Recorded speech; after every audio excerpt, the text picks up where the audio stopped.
Hello everyone.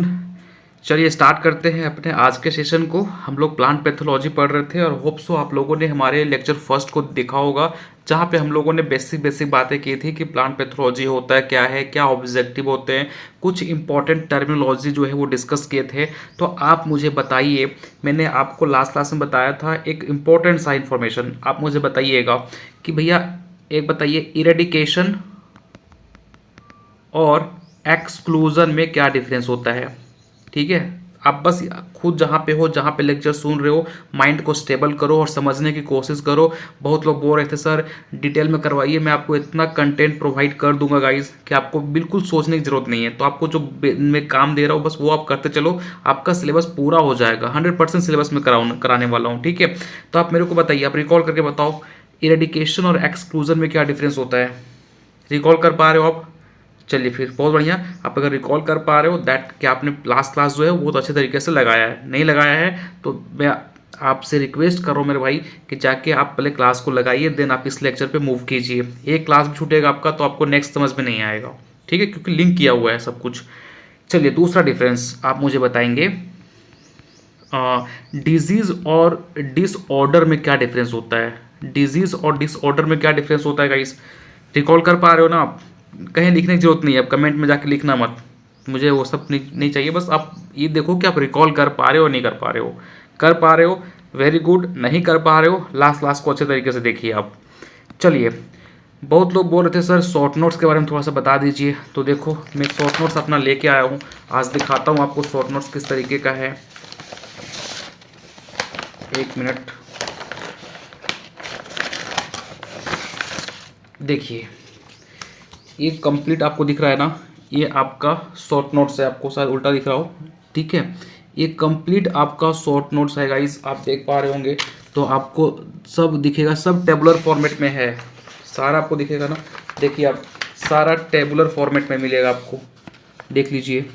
ठीक है, तो इसकी चिंता नहीं करनी है आपको, मैं पूरा कंटेंट प्रोवाइड करूँगा, शॉर्ट नोट्स के साथ भी आपको रिवाइज करवा दूंगा। आप देख लो पूरा का पूरा है ना, ये पूरा कोई सा भी एग्ज़ाम आप दे रहे होंगे सारा के लिए ये इम्पोर्टेंट है। देख पा रहे हो ना, सारे डिजीज़ आपको मिलेंगे हाईलाइटेड के फॉर्म में। ये देख लो पेडी वगैरह, देख पा रहे हो सारे डिजीज़ यहाँ पे मेंशन है, इससे बाहर क्वेश्चन आपके एग्जाम में नहीं आएंगे। देख पा रहे हो सारे कुछ यहाँ पे मेंशन है A to Z। ठीक है, लेकिन ये शॉर्ट नोट्स तभी मैं चाहता दैट शॉर्ट नोट्स से पा सकता था, लेकिन ये आपको शॉर्ट नोट्स तभी समझ में आएगा जब आपके कंसेप्ट क्लियर रहेंगे। और कंसेप्ट के लिए ये 10 क्लास बहुत इंपॉर्टेंट है, 10 क्लास मिस करोगे तो आपको फिर ये शॉर्ट नोट्स भी समझ में नहीं आने वाला। ठीक है, चलिए फिर, अगर आपने टेलीग्राम ग्रुप ज्वाइन नहीं किया है कर लीजिए, डिस्क्रिप्शन में लिंक गिवन है। व्हाट्सअप ग्रुप भी ज्वाइन करनी है आपको और टेलीग्राम ग्रुप भी ज्वाइन करनी है। ठीक है, और नोट्स को भी रिवाइज करनी है आपको। चलिए फिर स्टार्ट करते हैं आज का सेशन, और आज का सेशन बहुत इंपॉर्टेंट होने वाला है, तो ध्यान से समझिएगा। देखिए ये जो फैक्ट है ना, यहाँ से आप देखेंगे लास्ट ईयर में आपके एग्जाम में क्वेश्चन पूछा गया है, तो इसको आप अवॉइड नहीं कर सकते। ठीक है, देखिए यहाँ पे क्या दिखाया गया है, जैसे क्वेश्चन क्या बनेगा आपको कि लीफ रस्ट ऑफ कॉफ़ी जो है एक बीमारी है, ये कहाँ से इंट्रोड्यूस हुआ है। ये बीमारी जो है हमारे इंडिया में भी है, तो ये बीमारी जो है वो कहाँ से हमारे इंडिया में आया। तो याद रखिएगा लीफ रस्ट ऑफ कॉफ़ी जो है वो श्रीलंका से हमारे इंडिया में आया है, और कब 1876। ये याद नहीं होगा यार तो इसको आप अवॉइड कर सकते हो, ये इंपॉर्टेंट है, इसको आप याद कर लीजिएगा। ठीक है, अगर ये माइंड में आपका रह जाता है तो ठीक है, नहीं रह पा रहे इसको आप स्किप कर देना, कोई दिक्कत नहीं है। फायर ब्लाइट ऑफ एप्पल ये कहाँ से हमारे इंडिया में आया है, इंग्लैंड से। ठीक है, फ्लैग स्मट ऑफ वीट जो है ऑस्ट्रेलिया से हमारे इंडिया में आया है। बंची टॉप ऑफ बनाना, ये इसको एकदम नहीं भूलिएगा, very very important. Bunchy top of बनाना जो है एक वायरल डिजीज़ है, और ये कहाँ से आया है, श्रीलंका से आया है। चिंता मत कीजिए, एक बार दो बार पढ़िएगा तो याद हो जाएगा आपको। वाट डिजीज ऑफ पोटैटो, अगेन ये वेरी वेरी इंपॉर्टेंट है, ये भी आपका वेरी वेरी इंपॉर्टेंट है। ये भी मतलब आपको जो मिलेगा ना सारा का सारा इंपॉर्टेंट ही मिलेगा। मैं चाहता तो पूरा का पूरा 20-25 ला सकता था, लेकिन यहाँ पे आपको सिर्फ वही मिलेगा जो आपके एग्जामिनेशन प्रोस्पेक्ट से काफ़ी इंपॉर्टेंट है। तो वाट डिजीज ऑफ पोटैटो हॉलैंड से हमारे इंडिया में इंट्रोड्यूस हुआ है, कब, 1952। ठीक है, याद रहेगा इतना। चलिए फिर आगे बढ़ते हैं। अब देखो यहाँ पे अनियन स्मट, ये यूएसए से इंट्रोड्यूस हुआ है। गोल्डन निमेटोड ऑफ पोटैटो, ये यूरोप से, ठीक है, कब 1960, ठीक है। ग्राउंडनट रस्ट जो है वो यूएसए से, ये भी हुआ है 1970 में। सिट्रस कैंकर यूएसए से 1910 में, ठीक है। इसको आप याद करिए क्योंकि इसमें कुछ समझाने जैसा है नहीं, आपको यहाँ पे याद ही करनी है, तो इसको आप याद कर लीजिएगा, ठीक है। चलो ये इंपॉर्टेंट, आप अगर कोई सा भी एग्ज़ाम दिए हो, चाहे आपने एएफओ दिया है, चाहे कोई भी इफ़को, कोई भी आप स्टेट एग्ज़ाम दिए हैं, यहाँ से क्वेश्चन आपको 100% देखने को मिलेगा। नाइट्रोजन की डेफिशिएंसी से कौन सा डिजीज़ होता है? सबसे पहली बात, डिजीज़ नहीं, डिसऑर्डर बोल सकते हो, ठीक है। यहाँ पे एक्चुअली डिसऑर्डर वर्ड जो है वो यूज़ होना चाहिए, क्योंकि कल मैंने बताया था कि जो भी आपके बायोटिक फैक्टर की वजह से कॉज होता है उसको हम डिजीज़ बोलते हैं। जैसे अगर फंगी हो गया, बैक्टीरिया हो गया, वायरस हो गया, स्पायरोप्लाज्मा हो गया, वो प्लांट में डिस्टर्ब कॉज कर रहे हैं तो उसको हम डिजीज़ बोलेंगे। और जो हमारे अबायोटिक फैक्टर हो गया, जैसे कि टेम्परेचर हो गया, न्यूट्रिएंट की डेफिशिएंसी हो गया, तो उसको डिसऑर्डर बोलेंगे। तो यहाँ पे आप देखिए नाइट्रोजन की डेफिशिएंसी से जो मोस्ट इंपॉर्टेंट आपके डिसऑर्डर हैं वो कौन कौन से हैं आपको पता होना चाहिए। सबसे पहले बटनिंग इन कलीफ्लावर आपको देखने को मिलेगा। इसके अलावा रेड लीफ ऑफ कॉटन देखने को मिलेगा, ठीक है। ये नाइट्रोजन की डेफिशिएंसी है। बोरोन की डेफिशिएंसी हो गया सबसे इंपॉर्टेंट, तो आपको टिप रोट ऑफ और नेक्रोसिस इन मैंगो देखने को मिलेगा। टिप रोट और नेक्रोसिस कहाँ पे? मैंगो के अंदर, अगर बोरोन की डेफिशिएंसी हो गया तो, ठीक है। टॉप सिकनेस ऑफ टोबैको, ये भी आपके बोरोन की डेफिशिएंसी की वजह से होता है। डाइबैक, है ना, रोसेट इन एप्पल्स, ये भी आपको देखने को मिलेगा कहाँ पे? बोरोन की डेफिशिएंसी की वजह से, ठीक है। अब ये डाइबैक क्या होता है, रोसेट क्या होता है, मैं आपको और भी टर्मिनोलॉजी पढ़ाने वाला हूँ, तो अभी सिर्फ आपको इस याद करनी है कि नाइट्रोजन की डेफिशिएंसी, हाँ ठीक है, बटनिंग इन कलीफ्लावर रट्टा मारना है आपको, ठीक है।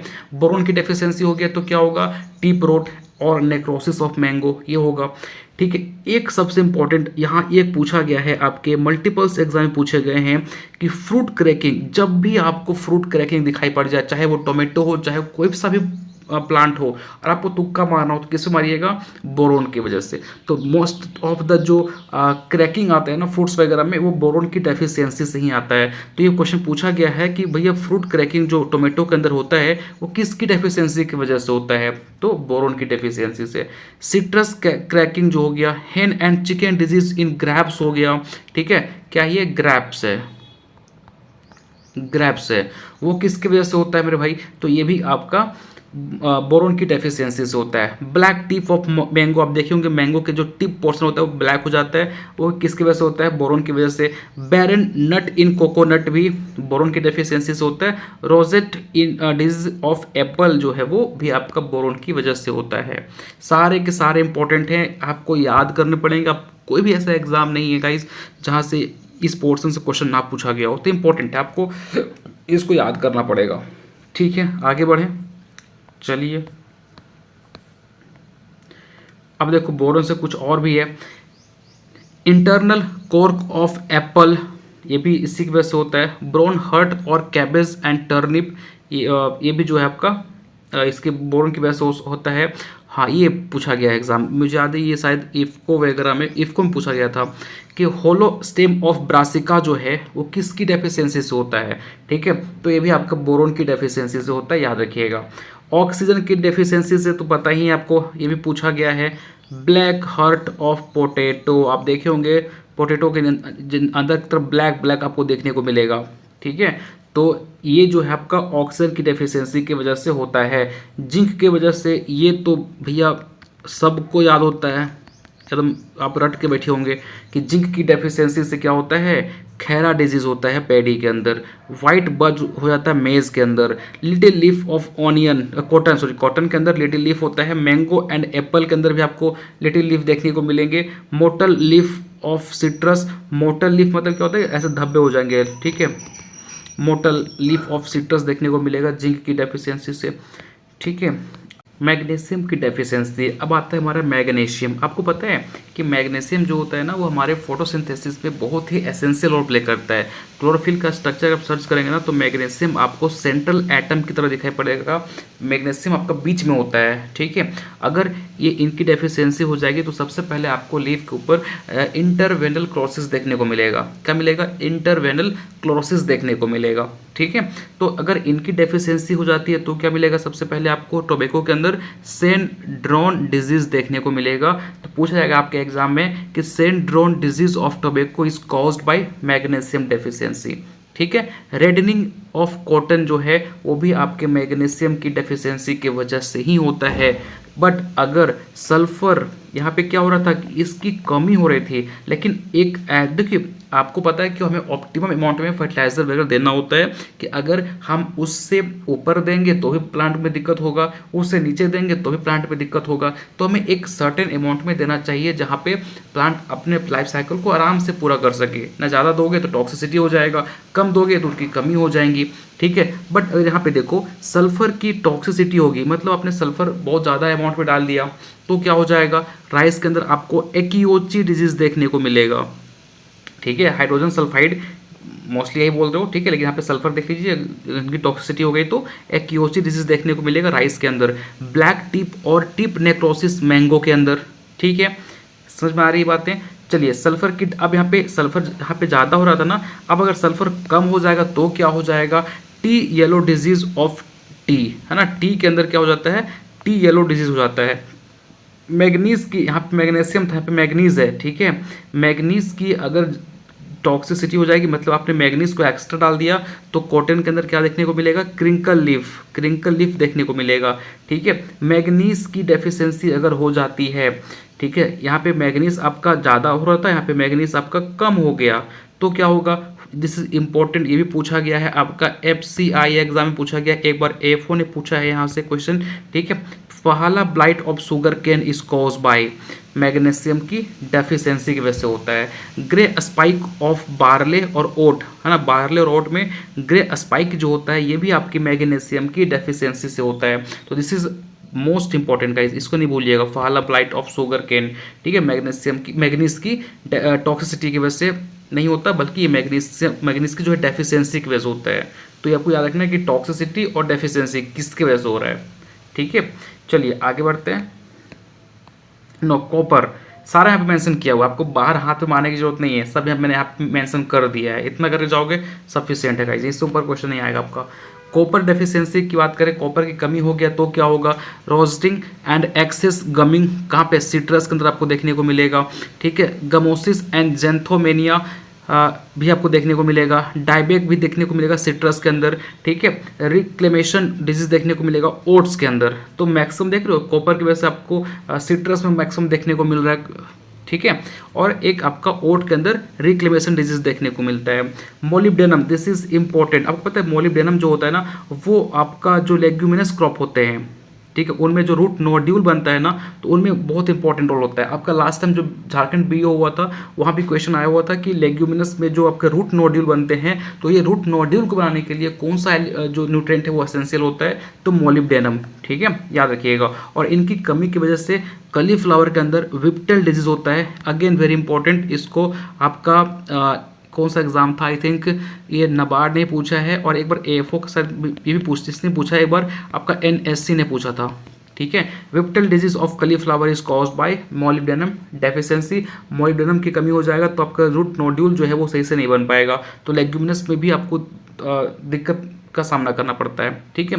कैल्शियम की डेफिशिएंसी हो गया तो bitter pit of apple, blossom end rot of tomato, है ना। इससे आप सब लोग फैमिली होंगे कि ब्लॉसम इन रॉट क्या होता है टोमेटो के अंदर। जब मैं टोमेटो का डिजीज पढ़ाऊंगा तो बताऊंगा कि ब्लॉसम इन रॉट क्या होता है। नीचे से आपको सड़ता हुआ दिखाई पड़ेगा, ठीक है। ब्लैक हार्ट कहाँ पे? आपका salary, black heart of salary, ठीक है।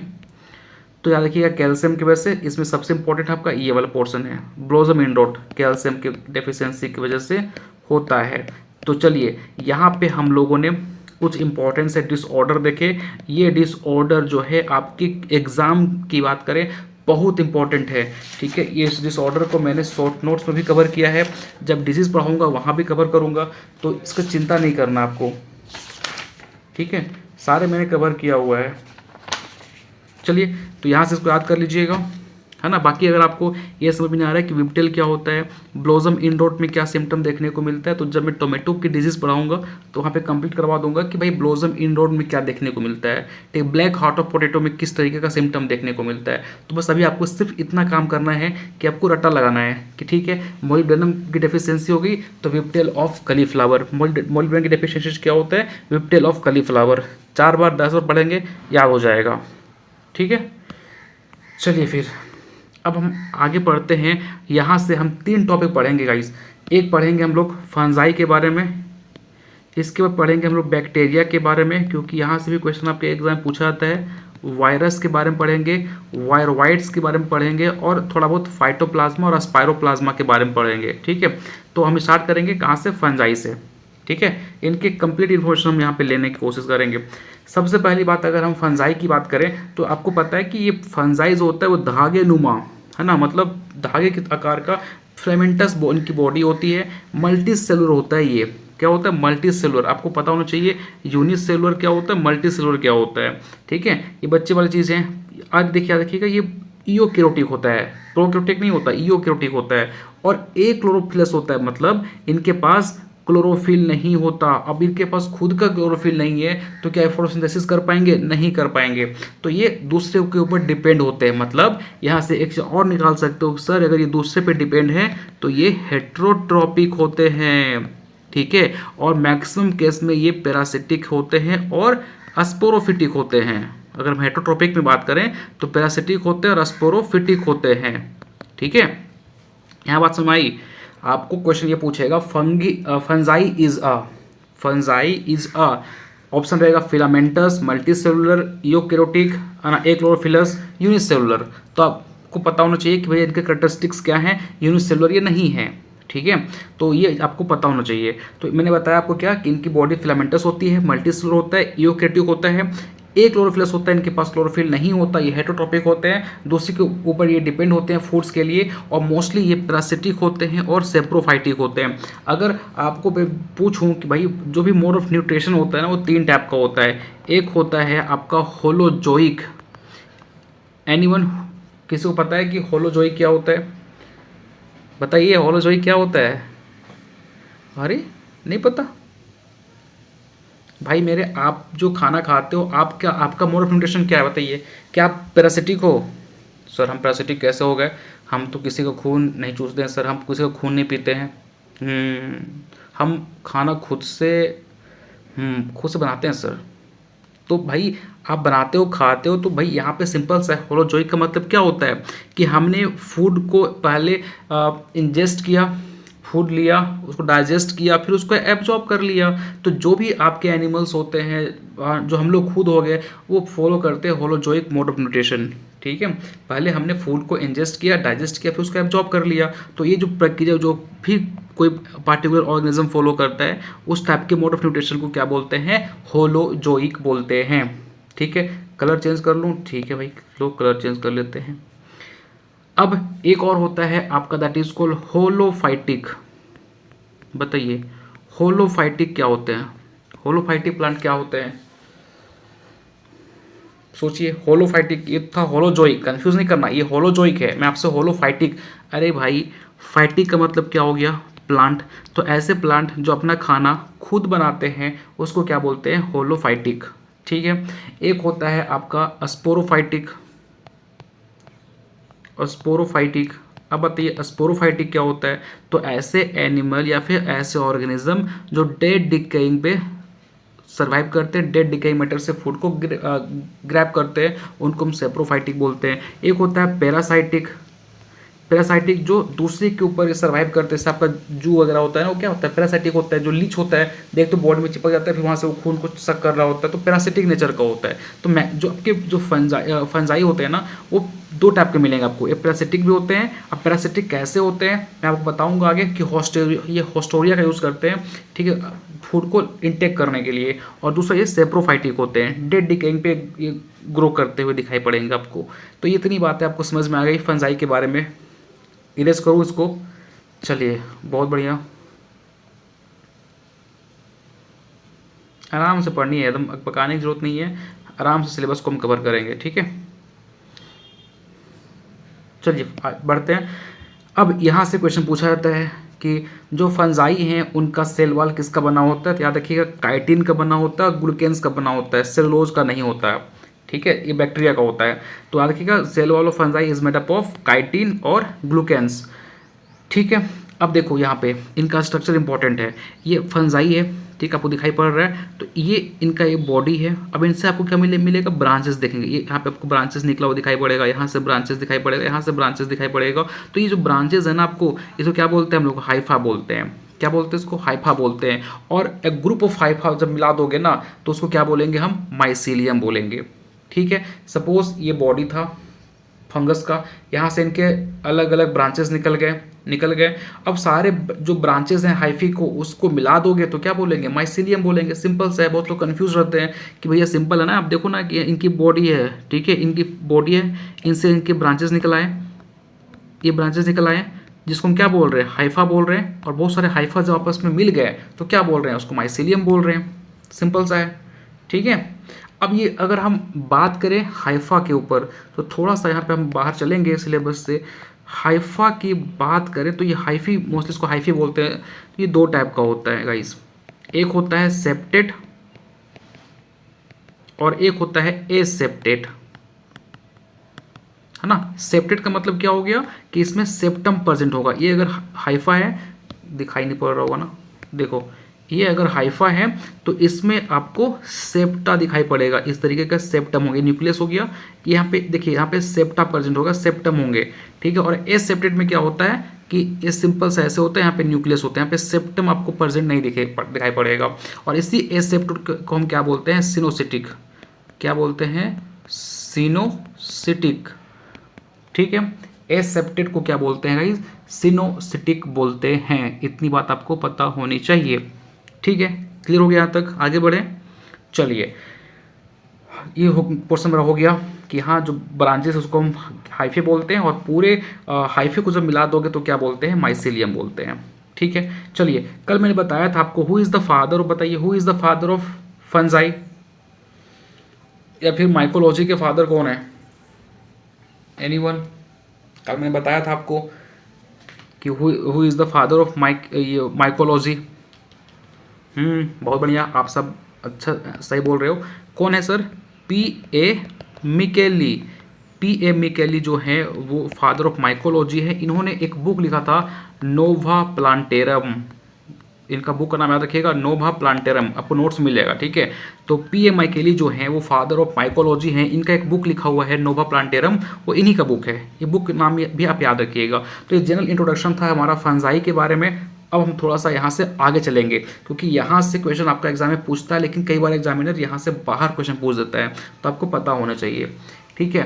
देखो अगर हम बात करें थोड़ा सा रिप्रोडक्शन, मैं आपको ऐसे रिप्रोडक्शन के बारे में पढ़ाने वाला हूँ डिटेल में, लेकिन यहाँ पे थोड़ा सा एक ओवरव्यू दे देता हूँ आपको कि अगर हम फंजाई की बात करें तो इनमें रिप्रोडक्शन कैसे होता है ना। तो इनमें रिप्रोडक्शन जो होता है ना इस 3 तरीके से होता है। एक होता है एसेक्सुअल मोड ऑफ रिप्रोडक्शन, एक होता है आपका सेक्सुअल मोड ऑफ रिप्रोडक्शन, और एक होता है वेजिटेटिव मोड ऑफ रिप्रोडक्शन। 3 तरीके से ये फंजाई जो है वो रिप्रोड्यूस करता है, एसेक्सुअल, सेक्सुअल और वेजिटेटिव। अगर हम बात करें वेजिटेटिव तो आपको सोच पा रहे हो कि वेजिटेटिव में सर क्या आएगा। आपने पढ़ा होगा क्लास 10th में, आपने पढ़ा होगा क्लास 9th में, आपने पढ़ा होगा कि सर वेजिटेटिव की बात करें तो इसमें हमारा फ्रेगमेंटेशन आ जाता है।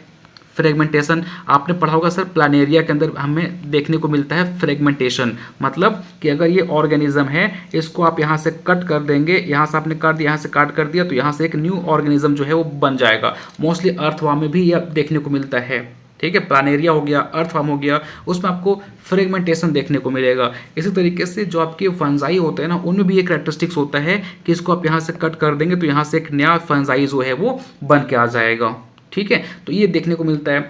दूसरी बात, ये यहाँ पे आपको देखने को मिलेगा, दैट इज़ बडिंग। इनमें आपको बडिंग भी देखने को मिलेगा, ठीक है। मतलब कि ये हमारा मदर प्लांट है, यहाँ पे इनके बड निकल आए, बड यहाँ से अलग हो जाएगा और फिर फर्दर ये एक न्यू प्लांट एक को ग्रोथ कर देगा, ठीक है। तो ये बड के थ्रू जो हो रहा है ना उसको बडिंग बोलते हैं। एक होता है आपके दैट इज़ अ फीजन, ठीक है। फ्यूजन के थ्रू भी जो है ये रिप्रोड्यूस करते हैं। ये वेजिटेटिव में आता है, मैं डिटेल में पढ़ाऊंगा आपको, बट अभी यहाँ पे एक जनरल दे रहा हूँ कि आपको पता होना चाहिए कि भाई ये फंगस जो है वो रिप्रोड्यूस कैसे करता है। सेक्सुअल की बात करें तो कैरियोगेमी, है ना, लोड नहीं लेना, आपको नहीं पता तो लोड नहीं लेना आपको। प्लाज्मोगेमी के मदद से जो है वो रिप्रोड्यूस करते हैं, ठीक है। इसके अलावा थोड़ा बहुत इनमें आपको मियोसिस देखने को मिलेगा, मियोसिस की मदद से भी ये जो है वो रिप्रोड्यूस करते हैं। तो ये देखो कई बार आपको पता है कि एग्जाम में क्वेश्चन कैसे पूछा था, एक बार देखो मैं बताता हूँ कि एग्जाम में क्वेश्चन आया कैसे था। उन्होंने पूछा था कि पहली बात ये पूछ देंगे कि जो फंगस हैं वो रिप्रोड्यूस कैसे करते हैं, तो तीनों तरीके से करते हैं, है ना। वेजिटेटिव भी करते हैं, बहुत लोगों को ये पता होता है, हाँ सर वेजिटेटिव पढ़ा था, एसेक्सुअल पढ़ा था, लेकिन सेक्सुअल नहीं होता होगा, लेकिन ऐसा नहीं है। फंगस जो है वो एसेक्सुअली भी, सेक्सुअली भी और वेजिटेटिव मोड ऑफ मेथड के माध्यम से जो है वो रिप्रोड्यूस करते हैं। अब वेजिटेटिव में कौन कौन सा आ जाएगा, फ्रेगमेंटेशन, बडिंग, फिजन, और सेक्सुअल में कैरियोगेमी, प्लाज्मोगेमी और मियोसिस। और एसेक्सुअल की बात करोगे तो एसेक्सुअल में आपको पता है कि फंगस जो है वो स्पोर बना देते हैं, और ठीक है ये स्पोर कहाँ बनता है आपका, ठीक है। आप देखे होंगे ना ये आपका प्लांट है, फंगस है, यहाँ से ऐसे निकला, यहाँ पे आपको ऐसा दिखाई पड़ेगा, इसमें अंदर स्पोर भरा होता है, इसको बोलते हैं फ्रूटिंग बॉडी। बट ये स्पोर बनता सेक्सुअली है गाइस, ठीक है। ये जो बताऊंगा आपको डिटेल में कैसे स्पोर बनता है, ये स्पोर का निर्माण जो होता है वो सेक्सुअली होता है, ठीक है। तो ये स्पोर के माध्यम से, मतलब स्पोर बनाएंगे, स्पोर ये फर्दर ये फ्रूटिंग बॉडी जो है वो बस्ट करेगा, इनका स्पोर हवा के माध्यम से अलग अलग लोकेशन पर चले जाएंगे, तो वहाँ पे फिर से फंगस का निर्माण करेंगे, ठीक है। इस तरीके से ये काम करता है, पहले स्पोर बना के। दूसरा इनमें आपको देखने को मिलेगा दैट इज़ क्या मिलेगा बताइए, तो सोचिए क्या मिलेगा। इस सेक्सुअल में क्या क्या आता है गाइस, स्पोर बन गया ना, कोनिडिया पढ़ा ना, कोनिडियो मेटा जो बात कर रहा है, एक कोनिडिया बना के भी जो है वो ये रिप्रोड्यूस करता है। इसके अलावा इसमें स्पोरेंजियोस्पोर बना के भी जो है ये रिप्रोड्यूस करते हैं। तो एसेक्सुअल में आ गया आपका स्पोर, कोनिडिया, स्पोरेंजियोस्पोर, ये एसेक्सुअल की कैटेगरी में आता है, ठीक है। क्या तो कोई दिक्कत, चलिए आगे बढ़ते हैं जब दिक्कत नहीं है तो। अब देखो फंगस क्या ये सर हमारे लिए यूज़फुल होता है, बताइए फंगस हमारे लिए यूज़फुल होता है या नहीं होता है। बिल्कुल, फंगस आप देखेंगे तो हमारे लिए ये यूज़फुल भी होता है, हार्मफुल भी होता है, बट मैक्सिमम ये हार्मफुल ही होता है। कुछ केसेस में आपको देखेंगे तो ये बहुत इंपॉर्टेंट रोल प्ले करता है। ठीक, आपको पता है ना कि जो फर्स्ट हमारा जो एंटीबायोटिक बना था, एंटीबायोटिक जो बना था वो किसकी मदद से बना था, इसी फंगस की मदद से। उस फंगस का नाम क्या था, पेनिसिलिन। पेनिसिलिन जो है वो इसी फंगस की मदद से जो है वो बना था। तो इनसे बहुत सारे मेडिसिन बनते हैं। इनके अलावा आपने पढ़ा होगा कि सर फर्मेंटेशन जो होता है ना, फर्मेंटेशन में भी इसी फंगस का बहुत बड़ा रोल होता है। तो फर्मेंटेशन में भी इनका रोल होता है। इनके अलावा आपको पता है कि जो आप मशरूम खाते हो गाइज, जो आप मशरूम खाते हो वो भी एक तरह का फंगस है ना, ठीक है। हार्मफुल बहुत सारा है कि भाई प्लांट में डिजीज कॉज करता है, ठीक है। इसके अलावा ये ह्यूमन में भी डिजीज कॉज करता है, ठीक है। तो इनके हार्मफुल इफेक्ट्स भी हैं और बेनिफिशियल इफेक्ट्स भी हैं। चलिए अब थोड़ा सा हम बात कर लेते हैं होस्टोरिया के ऊपर कि भाई होस्टोरिया क्या जुगाड़ है। तो देखो होस्टोरिया की बात करें तो आप यहाँ पे पहले फिगर देखो, ये इनके फंगस की हाइफी है, ये हाइफी है। और इस हाइफी ने क्या किया, ये हमारा होस्ट है, देख पा रही हो, हमारा होस्ट प्लांट है या फिर हमारा प्लांट का कोई बोल सकते हो होस्ट है हमारा। तो ये हाइफी क्या करता है कि प्लांट के सरफेस पे जाएगा और जाने के बाद ये दिख पा रहे होंगे आप, यहाँ से ये प्लांट के अंदर पेनिट्रेट कर गया। यहाँ पे देखो ये होस्टोरिया के माध्यम से जो है वो प्लांट के अंदर पेनिट्रेट कर जाता है और फर्दर यहाँ से ये न्यूट्रिशन को अपटेक करना स्टार्ट करता है। देख पा रहे हो ना कि ये हमारा फंगस है, ये प्लांट है हमारा, ये होस्टोरिया की मदद से प्लांट जो है वो अंदर पेनिट्रेट कर गया और फिर यहाँ से न्यूट्रिशन को अपटेक करना स्टार्ट कर दिया। तो ये होस्टोरिया जो होता है इनके मदद से प्लांट जो है वो न्यूट्रिशन को इनटेक करता है, ठीक है। देखो लिखा है ना, this are highly modified stem of root of a parasitic plant. ठीक है, ये मोस्टली आपको पैरासिटिक जो नेचर के होते हैं ना फंगस, उनमें देखने को मिलेगा। ठीक है, और याद रखना कि ये होस्टोरिया जो है ना, मोस्टली मैंने बताया कि जो पैरासिटिक फंगस होते हैं उनमें देखने को मिलता है।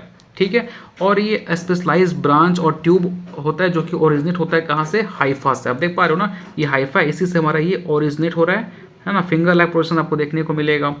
और ये जो प्लांट्स होते हैं, फिर जो उनके होस्ट होते हैं, उनके अंदर ये पेनिट्रेट कर जाता है और वहाँ से फिर न्यूट्रिशन को इनटेक करना स्टार्ट करता है। जैसे ये न्यूट्रिएंट ले लेगा, वाटर ले लेगा।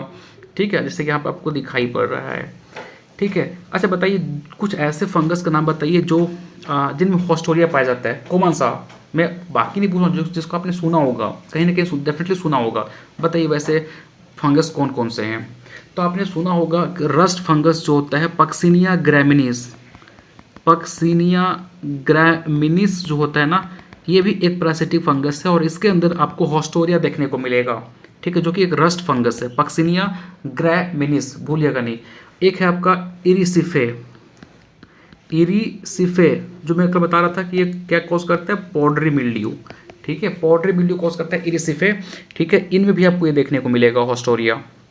ठीक है, समझ में आ गई इतनी बातें कि होस्टोरिया क्या होता है। सिंपल सी बात है कि भैया ये हमारा सपोज कि हाइफे है, इसके अंदर यहाँ से क्या निकलेगा, एक फिंगर लाइक पोजीशन निकलेगा। ये होस्ट है, इसके ऊपर चिपक जाएगा, फिर ये उसके अंदर पेनिट्रेट करके जो है वो सक करना स्टार्ट करेगा। तो क्या बोलते हैं उसको, होस्टोरिया बोलते हैं। सिंपल सी बात है। चलिए आगे बढ़ते हैं। अब देखो यहाँ पे आपको एक मिलेगा फ्रूटिंग बॉडी। जैसे बता रहा था ना कि फ्रूटिंग बॉडी क्या होता है, इसमें अंदर स्पोर बनते हैं और ये जो स्पोर होते हैं वो सेक्सुअली बनते हैं। ठीक है, तो सिंपल सी बात है, स्पोर प्रोडक्शन जो स्ट्रक्चर होता है, अगर आपको पता नहीं होता कि फ्रूटिंग बॉडी क्या होता है तो याद रखिएगा, spore producing structure is known as fruiting body. ये आपका फंगस है, यहाँ पे ऐसे, यहाँ पे एक ऐसे बन गया, इसके अंदर स्पोर भरा पड़ा है, तो उसको क्या बोलेंगे, फ्रूटिंग बॉडी बोलेंगे। ठीक है, इतनी बातें क्लियर हो गई, सिंपल सा है। तो अब देखो ये फ्रूटिंग बॉडी, आप यहाँ पे देख लीजिए, पहले फिगर समझ लो। ये देखिए ये फ्रूटिंग बॉडी है, सारे क्या हैं, फ्रूटिंग बॉडी हैं और इनके अंदर स्पोर बन रहा है, देख पा रहे हो। तो ये पहले आप देखेंगे तो क्लेस्टोथेसियम हो गया, पेरीथेसियम हो गया, एपोथेसियम हो गया, सीडोथेसियम हो गया, ये सारे क्या है, फ्रूटिंग बॉडी है और इनके अंदर क्या होता है, स्पोर बन रहा होता है। ठीक है, तो इनके एग्जाम्पल भी आपको याद करनी है, भूलना एकदम नहीं है। देखो आपका एपोथेसियम जो होता है वो कप शेप का होता है।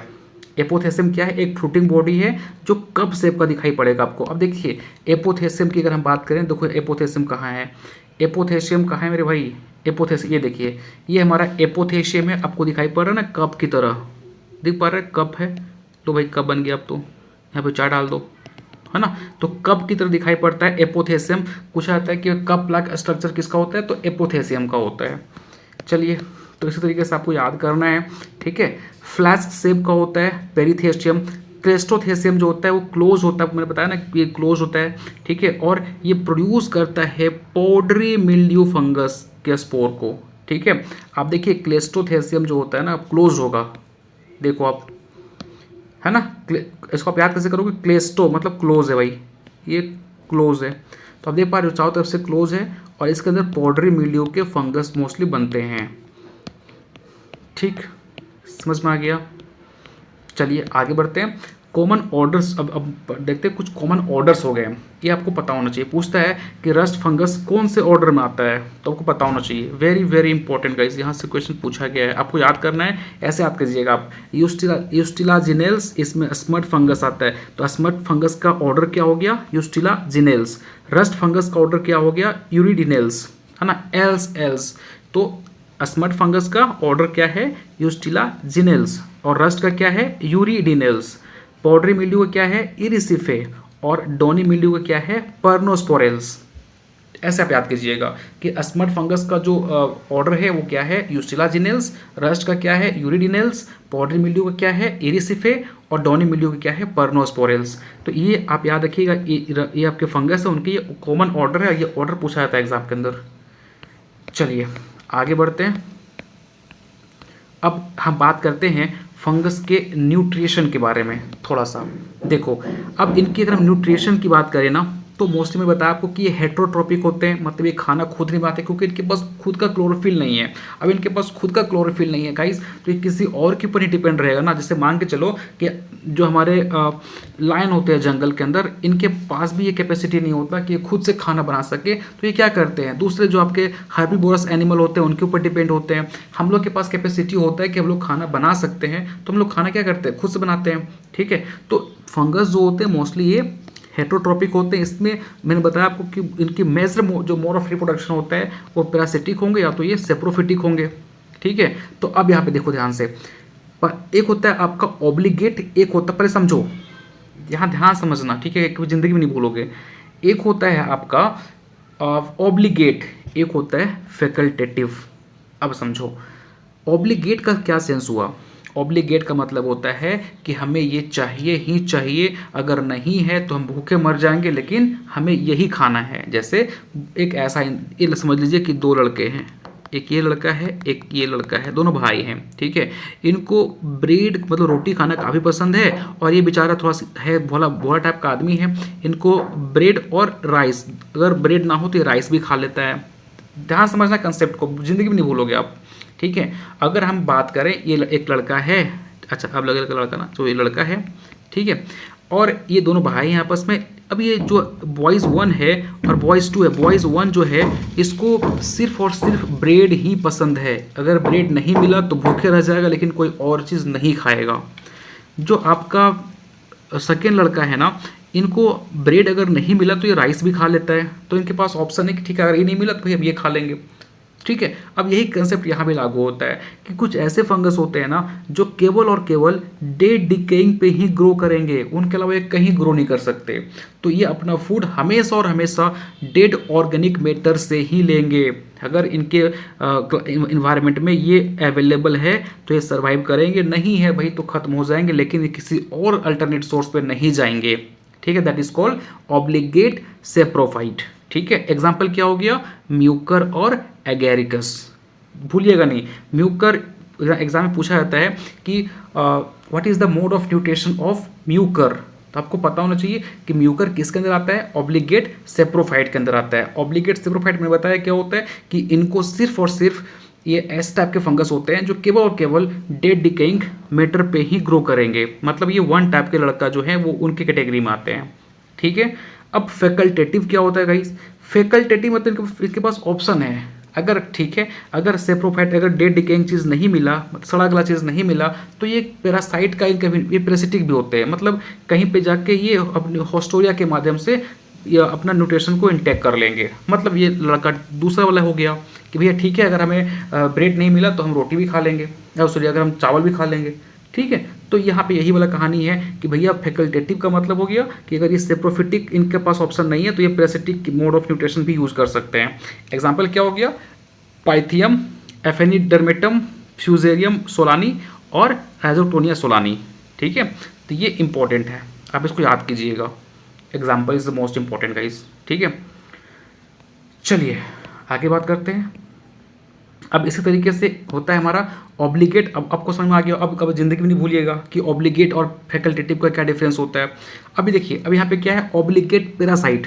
ठीक है, मतलब कि ये इस टाइप के फंगस होते हैं जो केवल और केवल पैरासिटिक नेचर ही अपनाते हैं, मतलब ये पैरासिटिक ही होते हैं, दूसरे के ऊपर जाएंगे, अपना ये होस्टोरिया का यूज़ करेंगे और वो फूड को इंटेक करेंगे। ठीक है, ये डेड डिकेइंग पे सर्वाइव नहीं करते, ये हमेशा पैरासिटिक नेचर के होते हैं। ठीक, समझ में आ गया, मतलब अपना फूड हमेशा ये लिविंग होस्ट से लेगा। ठीक है, ये होता है आपका ऑब्लिगेट पैरासाइट, और इनके एग्जाम्पल भूलिएगा नहीं, बहुत इंपॉर्टेंट है ये दोनों एग्जाम्पल आपके एग्जाम के पॉइंट ऑफ व्यू से बहुत इंपॉर्टेंट है। पक्सिनिया ग्रामिनीज और प्लाज्मोपोरा विटिकोला, ये ग्रैप्स के अंदर आपको देखने को मिलेगा।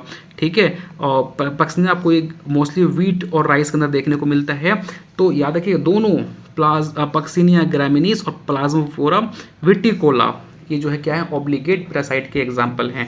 फैकल्टेटिव की बात करें तो ये यूजुअली होते तो पैरासिटिक हैं, लेकिन अगर इनको लिविंग होस्ट नहीं मिला तो ये डेड डिकेइंग के ऊपर भी सर्वाइव कर सकते हैं गाइस, ये है फैकल्टेटिव। ठीक है, एग्जाम्पल क्या हो गया, यूस्टिलागो मेडिस। ठीक है, इंपॉर्टेंट है। ठीक है, तो ये हमारा आज फंगस का हमने लॉट्स ऑफ पोर्शन कवर किया।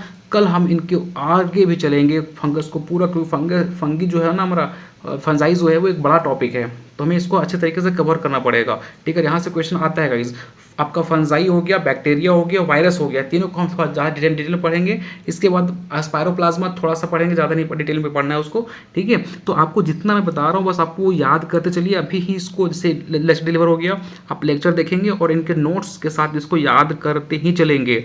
ठीक है, आप ये मत देखिए कि हमें नेम रा सुंडा पढ़ना या नहीं पढ़ना, बस आपको जो कंटेंट दे रहा हूँ उसको आप पढ़ते चलिए। इससे बाहर आपको कहीं हाथ पैर मारने की जरूरत नहीं पड़ेगी, ट्रस्ट मी। ठीक है, आप खुद सोचें ना, आपको मैं एक तो 10 क्लासेस का प्रोवाइड कर रहा हूँ, पूरा कंप्लीट लेक्चर, कंप्लीट सिलेबस, उसके बाद हम फिर आपको इस शॉर्ट नोट्स के थ्रू पूरा का पूरा रिकॉल करवा देंगे। तो भाई क्वेश्चन कहाँ से पूछेगा, कहाँ से पूछेगा भाई? आपको पीएचडी नहीं कर रहे हो कि आपसे बहुत डेप्थ में पूछेगा? आपको ये जो आपका वैकेंसी है वो एमएससी लेवल पे नहीं है, ये बीएससी लेवल पे है। और जो बीएससी लेवल पे होता है, कहने का सेंस ये होता है कि भैया आपको बेसिक नॉलेज होना चाहिए एटलीस्ट। ठीक है, तो हमें इतना पढ़ा देंगे कि आपको कहीं और हाथ पे मारने की जरूरत नहीं पड़ेगा, और सारा का सारा गाइज फ्री ऑफ कॉस्ट दे रहा हूँ। और ये भी याद रखिएगा कि ये आप फ्री ऑफ कॉस्ट है मतलब इसकी वैल्यू नहीं है, ऐसा मत सोचना। ये बाकी का प्लेटफॉर्म, आप पैसा आपके पास है तो आप एक काम कीजिए ना भाई, आप पेड कोर्स ले लीजिए और वहाँ पे क्लासेस करके देखना, यहाँ पे क्लासेस करके देखना, आपको अंतर दिखाई पड़ जाएगा। ठीक है, तो इसलिए आपको मैं कंटेंट आराम से पढ़ा रहा हूँ, पूरा कंटेंट दूंगा, तो इसको आप इसका फ़ायदा उठाइए। ठीक है, तो आज की क्लास में अगर कोई डाउट है तो आप हमें पूछ सकते हैं, और अगर डाउट नहीं है तो हम क्लास को एंड करते हैं। चलिए, आपके पास 1 मिनट का टाइम है, आप कोई डाउट है तो आप हमें पूछिए।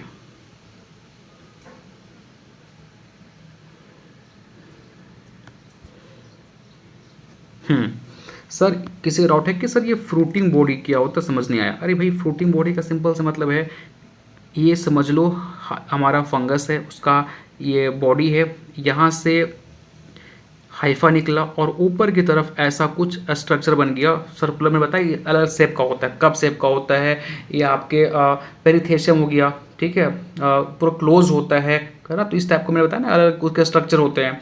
तो ये सपोज हम क्लेस्टोथेसियम मान लेते हैं, है ना, तो ये ऐसा हो गया। अब इनके ऊपर ये क्या है, इनमें स्पोर अंदर बन रहा है, ये अंदर स्पोर बन रहा है। ठीक है, एक ऐसा टाइम आएगा कि ये जो फ्रूटिंग बॉडी है, तो फ्रूटिंग बॉडी का सिंपल सा मतलब है कि जो स्पोर बियरिंग स्ट्रक्चर जो होता है ना, उसको हम फ्रूटिंग बॉडी बोलते हैं। एक ऐसा टाइम आएगा कि ये जो हमारा स्ट्रक्चर है वो ओपन हो जाएगा, ये खुल जाएगा, और ये स्पोर जो है वो ऐसे स्प्रेड हो जाएंगे। ठीक है, और ये स्पोर जहाँ पे आएंगे फिर उनको फेवरेबल क्लाइमेट मिलेगा, तो यहाँ से अगेन ये एक न्यू प्लांट को जनरेट कर देंगे। ठीक है, ऐसे देख पा रहे हो? तो ये हमारा हो गया क्या, फ्रूटिंग बॉडी। समझ में आ गया फ्रूटिंग बॉडी क्या होता है? और कोई डाउट?